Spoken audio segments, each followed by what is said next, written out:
Monseigneur Blanchet, évêque de Belfort, vous êtes partis en croisade contre, tenez-vous bien, l'islamophobie. Cela ne me choquerait pas si vous compensiez ces actes par un esprit missionnaire et une défense ardente de l'Église fondée par Jésus, Verbe incarné, Rédempteur et seul vrai Dieu. Je crois parler au nom de beaucoup de catholiques désespérés par le gauchissement mondialiste de leurs clercs. Oui, je suis blessé par vos agissements provocateurs, stupides et profondément coupés de la réalité de ce que vivent les catholiques dans notre pays. Monseigneur, nous, catholiques, n'avons rien contre les musulmans. J'ai moi-même vécu longtemps dans des pays à forte présence musulmane, en bonne entente, au Sénégal, en Turquie. Le mot islamophobie, qui semble vous animer d'une ardeur combative, n'est qu'un de ces qualificatifs fourre-tout de plus, inventés pour humilier les Français. Il convient cependant de définir l'objet de notre agacement, et le mot est faible. Ce que nous supportons difficilement, ce ne sont pas les musulmans en soi. Ce qui nous heurte donc, ce sont les manifestations de plus en plus agressives, chez nous, sur la terre de nos ancêtres, d'un islam politique et conquérant, qui n'a plus rien d'une religion et est devenu un moyen de plus d'oppression des chrétiens, sous la houlette des politiciens francs-maçons aux intérêts antéchrists et malheureusement sous votre patronat à vous, évêque traître au Christ. La France est une terre consacrée par le baptême de Clovis, par son histoire étant de cathédrales, d'églises, de chapelles, de calvaires, de statues de la Vierge.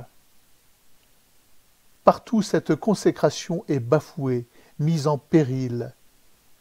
La paternité de Dieu est atteinte par l'avortement systématique de femmes en détresse, à qui vous êtes incapables de proposer l'alternative de l'amour. Par la PMA, qui verra l'homme dégénérer, faute de laisser à la Providence la possibilité de se manifester lors de la fécondation. Par le clonage, qui, quoi qu'en disent certains professeurs, se généralise et s'augmente d'expériences monstrueuses de transplantation de gènes non humains. Nos prêtres sont égorgés, nos églises sont brûlées, à Paris, à Grenoble, défoncées à la voiture bélier et pillées à Oloron. Nos cimetières sont dévastés à Cognac, pour ne parler que des actes les plus récents. Des croix et des calvaires sont brisés partout en France. Des chrétiens sont assassinés, ici en Syrie, et par centaines lors de la veillée pascale à Colombo, attentat qui a anéanti tous les fidèles de la paroisse Saint-Antoine, attentat auquel j'ai moi-même échappé. De dimanche en dimanche, ma paroisse se vide. Les sacrements ne sont plus pratiqués. Les gens rient en regardant le Christ crucifié. Dans mon village de 110 habitants, une seule famille se rend à la messe et participe au sacrifice eucharistique, la mienne. J'ai mal pour le salut des âmes. Le coupable, c'est vous, Monseigneur, vous seul.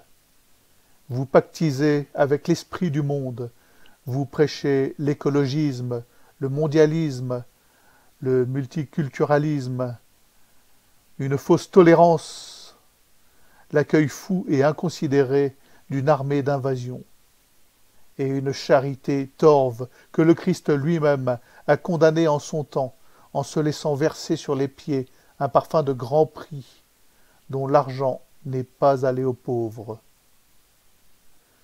Tout comme Judas, ce n'est pas le bien que vous cherchez, mais votre petite heure de gloire, qui ne sera que terrestre et passagère, soyez-en sûrs. Vous, évêques, Que faites-vous aujourd'hui pour la gloire du Christ? Telle est la question. Vous célébrez l'Eucharistie pour votre propre gloire et vos églises se vident. Et bientôt, on vous appellera Imam Blanchet. Honte à vous.